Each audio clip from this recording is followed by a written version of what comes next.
नमस्ते everyone. London school of economics की ये रिपोर्ट कहती है कि 2025 का सबसे इन डिमांड करियर ऑप्शन था डेटा एनालिस्ट। और वो भी क्यों ना, पूरी एआई और एमएल की फाउंडेशन डेटा के ऊपर बेस्ड है। आज के दौर में हर एक कंपनी अपना हर डिसीजन डेटा ड्रिवन लेना चाहती है। तो अगर आप भी डेटा एनालिसिस के अंदर अपना करियर बनाना चाहते हैं और 10 से 20 लाख तक की सैलरी कमाना चाहते हैं, तो आज मैं आपको डेटा एनालिसिस होती क्या है, इसके अंदर कौन सी स्किल की ज़रूरत है, कौन से कोर्सेज आपको करने चाहिए और जॉब सर्च कैसे करनी चाहिए, ये पूरा रोड मैप आपको इन डिटेल समझाऊंगी। तो स्टार्ट करते हैं।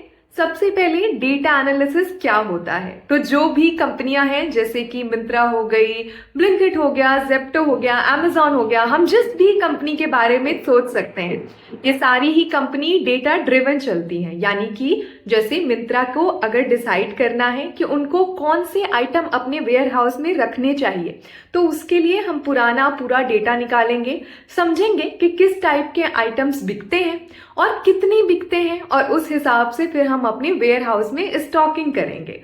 सिमिलरली ब्लिंकिट और जेप्टो के लिए भी ऐसी कंडीशन होंगी। उसी तरह आप नेटफ्लिक्स पे कुछ देखते हैं, उसके बाद आपको क्या रिकमेंड किया जाए, ये भी डेटा एनालिसिस की प्रॉब्लम है कि आपके डेटा को एनालाइज किया जाएगा कि आपने कितने ड्यूरेशन तक, कितने टाइम तक किस टाइप का कंटेंट देखा है, कहाँ पे आपने लाइक किया है, कहाँ पे आपने डिसलाइक किया है, उस बेसिस पे आपको रिकमेंड किया जाएगा। सिमिलरली यूट्यूब पे भी आपको ऐसे ही वीडियोस रिकमेंड होंगे। तो इन सारी प्रॉब्लम के पीछे डेटा एनालिसिस छुपा हुआ है। तो अगर आप डेटा एनालिसिस में घुसना चाहते हैं तो आपको 3 चीजें कवर करनी पड़ेंगी। पहला, आपको अपनी स्किल्स बनानी पड़ेंगी। दूसरा, आपको प्रोजेक्ट्स करने पड़ेंगे। और तीसरा, आपको अप्लाई करना पड़ेगा, नेटवर्क करना पड़ेगा। अब कौन सी स्किल सीखनी है? तो डेटा एनालिसिस के अंदर में सबसे 3 मेजर स्टेप्स होते हैं। पहला, डेटा एक्सट्रैक्शन, यानी कि आप डेटा को एक्सट्रैक्ट कर सकें। डेटा कहीं पे प्रेजेंट होगा डेटा लेक्स में, तो वहां से आप डेटा निकाल सकें जिन डेटा की आपको जरूरत होगी। दूसरा है डेटा क्लीनिंग, यानी कि जो डेटा आपको मिलेगा जरूरी नहीं है कि वो क्लीन हो, वो बेस्ट फॉर्म में हो, तो आप उसको थोड़ा साफ सुथरा करेंगे, सही करेंगे, ताकि हम उसके ऊपर एनालिसिस कर सकें और उसको प्रेजेंट कर सकें, जो कि हमारा तीसरा पॉइंट है, यानी कि डेटा एनालिसिस एंड विजुअलाइजेशन और स्टोरी टेलिंग। और इसमें से हम स्टोरी बता सकें, उसका फाइनल कंक्लूजन क्या है वो दे सकें। अब इन 3 चीजों को करने के लिए कौन सी स्किल की जरूरत पड़ती है? तो डेटा एक्सट्रैक्शन के लिए हमको जरूरत पड़ती है एसक्यूएल की। एसक्यूएल सीखना बहुत ही ज्यादा जरूरी है। आप एसक्यूएल सीखने के लिए फ्री में इस प्लेलिस्ट का इस्तेमाल कर सकते हैं। 1-2 दिन में बैठ के आप आराम से बेसिक को समझें और फिर बचे हुए 5 दिनों में, यानी कि पूरा 1 हफ्ता लगा के अच्छे से एसक्यूएल को कवर कर लें। 2 दिन में बेसिक सीखा, उसके बाद एडवांस लेवल सीखा और आपने फिर प्रैक्टिस की जाके, जो कि बहुत ज्यादा जरूरी है एसक्यूएल के अंदर में। बहुत ही बेसिक कोड फंक्शन होते हैं, आप आराम से इस चीज को सीख सकते हैं। उसके बाद आपको आता है डेटा क्लीनिंग। डेटा क्लीनिंग के लिए हम एसक्यूएल भी इस्तेमाल करते हैं और हम एक्सेल भी इस्तेमाल करते हैं। तो आपको यहाँ पे एक्सेल सीखना है। एक्सेल के लिए आप इस प्लेलिस्ट को फॉलो कर सकते हैं, थोड़ी लंबी है, तो आप 1 हफ्ते में आराम से इस प्लेलिस्ट को फॉलो करें। यहाँ पे आपको प्रैक्टिकल एग्जाम्पल्स भी दिए हुए हैं, तो आप उसके साथ साथ प्रैक्टिकल भी करते जाएं ताकि आपको सब कुछ क्लियर हो सके। फिर डेटा एनालिसिस और विजुअलाइजेशन, जो कि सबसे इंपॉर्टेंट चीज है। इसके अंदर में आपको 1 महीने लग जाएंगे, क्योंकि इसमें हमको थोड़ी बहुत कोडिंग सीखनी पड़ेगी। हमको पाइथन सीखना पड़ेगा, पाइथन के थोड़े बहुत फंक्शन सीखने पड़ेंगे, जैसे कि नमपाई, सीबॉट। और इसके लिए आप इस प्लेलिस्ट को फॉलो कर सकते हैं, कंप्लीटली फ्री है और यहाँ पे प्रैक्टिकल एग्जाम्पल्स भी हैं, तो आप साथ साथ फॉलो करें और क्लियर करें अपने आइडियाज को एनालिसिस से रिलेटेड। विजुअलाइजेशन के लिए आप पावर बीआई या फिर टैब्ल्यू सीख सकते हैं और यहाँ पे आपको फिर ग्राफ्स पढ़ने आने चाहिए।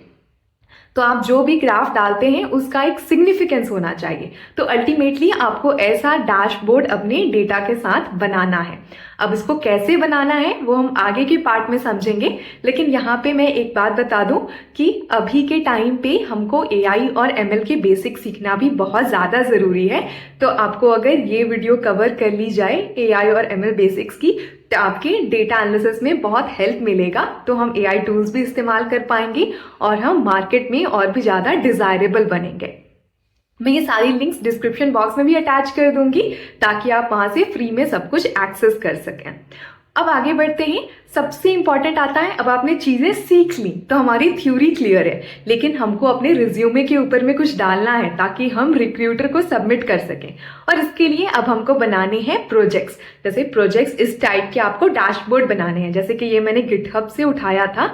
यहाँ पे ब्लिंकिट के सारे वेयर हाउस डिटेल के बेसिस पे ये रिपोर्ट तैयार की गई है कि कौन से आइटम्स बिकते हैं, किस लोकेशन पे कैसी सेल्स रहती है, टियर 1 टियर 2 के बीच में अंतर क्या होता है, पैकेट साइज बड़े छोटे कहाँ पे बिकते हैं, ताकि एज अ ब्लिंकिट मैं इस रिपोर्ट के देखूं तो मेरी काफी सारी चीजें क्लियर हो सके और मैं उस हिसाब से आगे की प्लानिंग कर सकूं।